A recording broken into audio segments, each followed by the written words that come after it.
बिस्मिल्लाहिर्रहमानिर्रहीम। अस्सलामु अलैकुम डियर स्टूडेंट्स। इस चैप्टर नंबर 11 के एक्सरसाइज एमसीक्यूज डिस्कस करते हैं।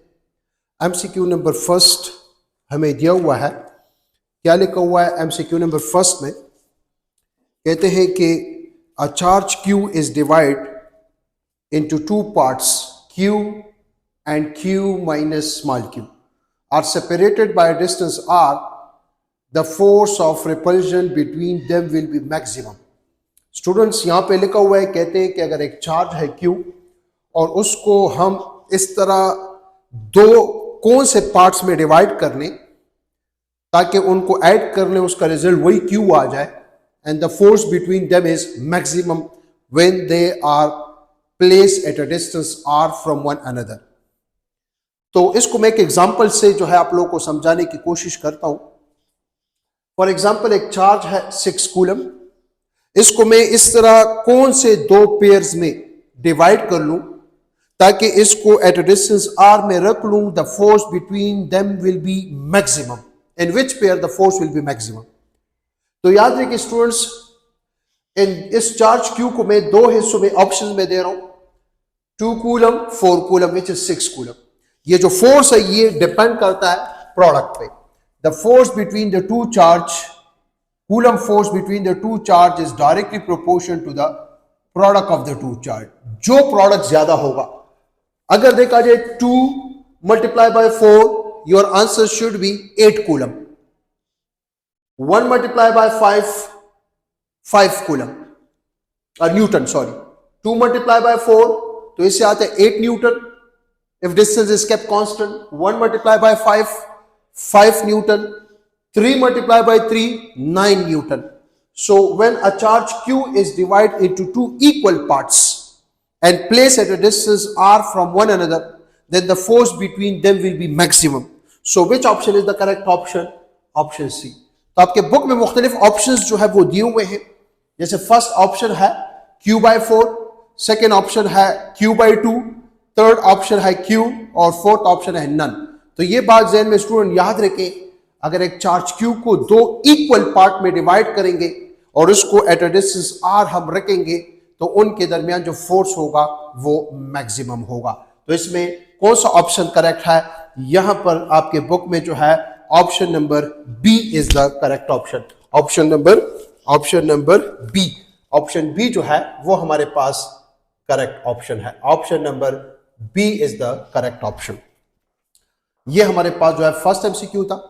एमसीक्यू नंबर सेकंड, इसमें स्टूडेंट्स देखते हैं कि क्या लिखा हुआ है। एमसीक्यू नंबर सेकंड कहते हैं कि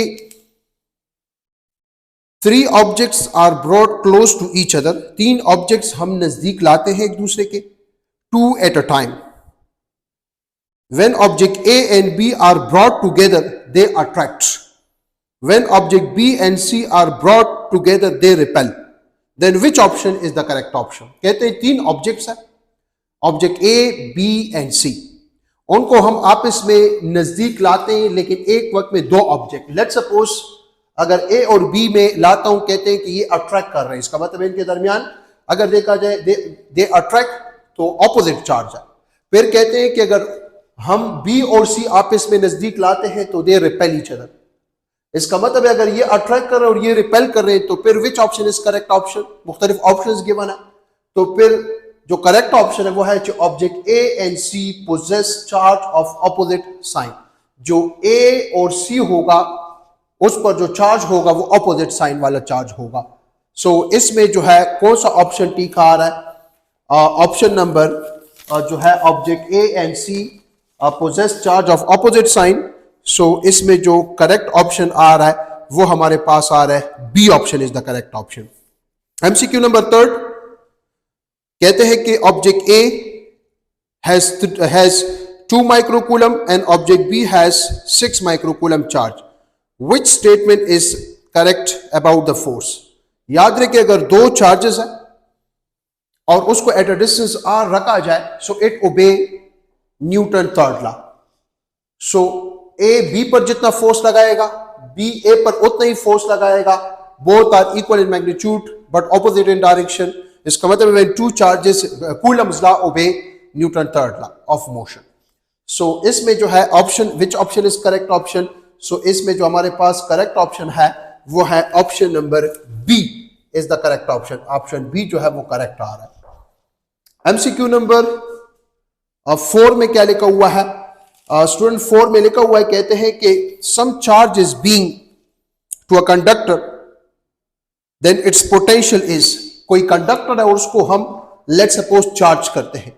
जब किसी कंडक्टर को हम चार्ज करते हैं तो उसका जो पोटेंशियल होगा it will be remain same throughout the conductor. The potential will be remain same throughout the conductor and the charge will be exist according to first application of Gauss's law on the rear surface. तो इसमें हमारे पास option number सी जो है वो correct option आ रहा है. Student option number सी जो है वो करेक्ट ऑप्शन आ रहा है. नेक्स्ट एमसीक्यू है एमसीक्यू नंबर 5. कहते हैं कि the unit of electric field intensity. तो इलेक्ट्रिक फील्ड इंटेंसिटी का जो यूनिट है उसको डिस्कस करते हैं. इलेक्ट्रिक फील्ड इंटेंसिटी का फार्मूला है F/Q. तो इस फार्मूले के मुताबिक न्यूटन पर coulomb, potential gradient E is equal to minus delta V by delta R, volt per metre. और स्टूडेंट वोल्ट बराबर होता है जूल पर कूलम, ये पर मीटर अपनी जगह पर. तो इसमें आपके बुक में ऑप्शंस गलत दिए हुए हैं. इसमें all options are the correct option. MCQ number 6. A proton is about 1840 times heavier than electron. What is the accelerated by a potential of 1 kilovolt the kinetic energy is? कहते हैं जो proton है वो 1840 टाइम हेवियर है electron से. अगर उसको accelerate किया जाए through a potential of 1000 volt then what will be the kinetic energy? Now the kinetic energy of any charged particle is equal to charge time potential. E अपनी जगह पर, potential है 1 किलोवोल्ट. सॉल्व कर ले तो इससे आ जाएगा the kinetic energy of the proton is 1 kilo electron volt.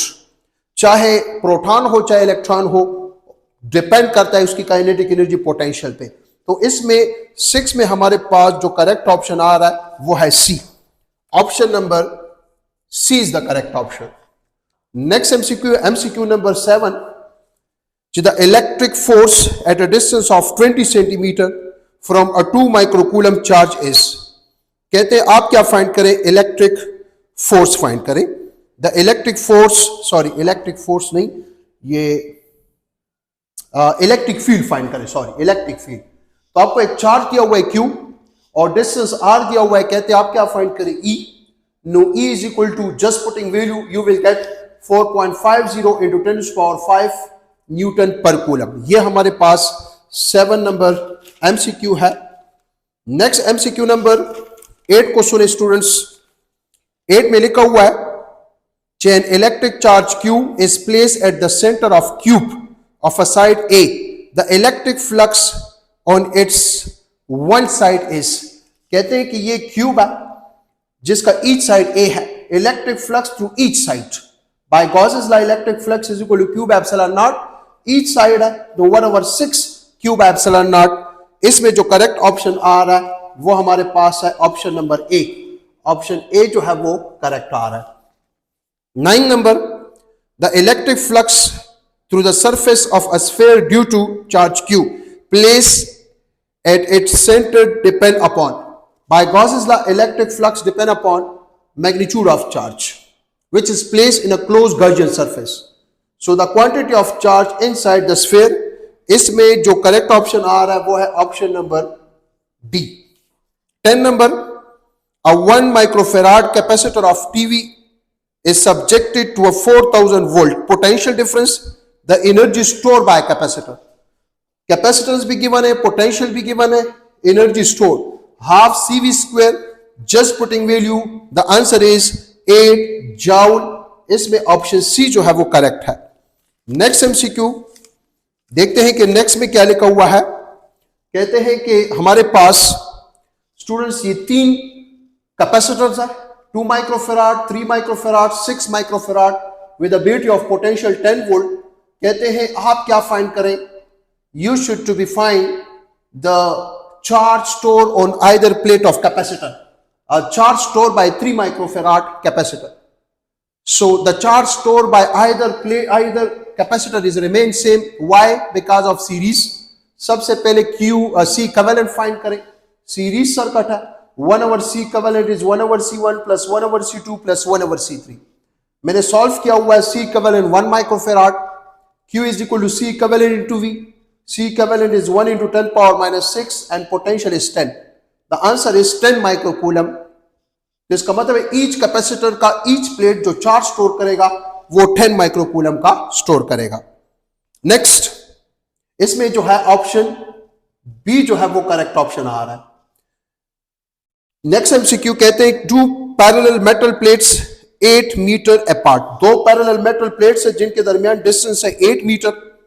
इनके दरमियान जो इलेक्ट्रिक फील्ड है वो है 4 न्यूटन पर कूलम. कहते हैं कि आयन है जिस 2E इसको हम मूव कराते हैं from left to right. What is the kinetic energy of this ion?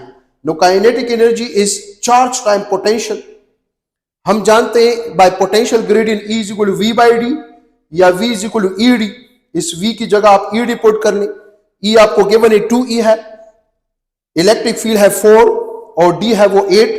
Just solve, your answer is 64 electron volt.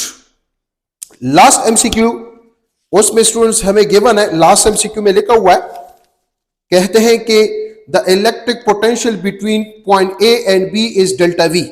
The work done is W by the field in moving a charge Q from A to B.